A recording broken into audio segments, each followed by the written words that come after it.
How to fix Roblox looks like something not right. Please wait while we look into it. Hey everyone, welcome back to our channel Genie Guide. In this video, I will show you how you can fix if Roblox says that something is not right, and it asks you to be patient while they look into this matter. So make sure to watch this video till the end.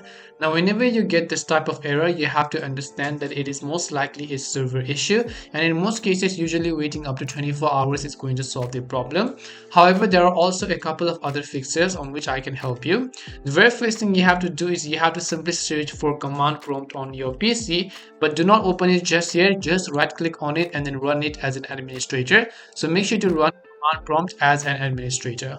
Once you open command prompt as an administrator, you need to type in this following command. I'll also make sure to leave in the description box. First, you need to type in ipconfig / flushdns and then press enter. And then once you do that, you have to just type netsh winsock and then type in reset. And once you do that, again press enter. Now once you've done that, you have to restart your computer. And then once you restart your computer, what you want to do is you have to open up control panel. And as you open up control panel, you'll go to network and internet.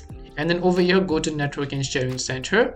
After you go to network and sharing center, go to the option called change adapter settings.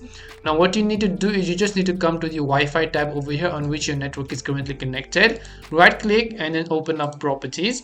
Once you open up properties, here you have to make sure to select internet protocol version. After you select it over here, choose the option called properties again. And over here you can see it says use custom following DNS server address. So I'll just choose this option called use the following DNS server addresses.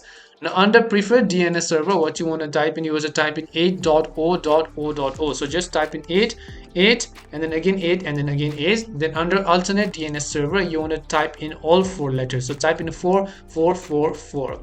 And once you've done that, just hit the OK button, apply the changes, close, and repeat the process for other networks as well. And hope this video helped you solve your problem. If it did help you, then make sure to leave a like and subscribe to our channel. If you've got any more questions, feel free to leave them down. Thank you very much for watching and see you soon in our next video.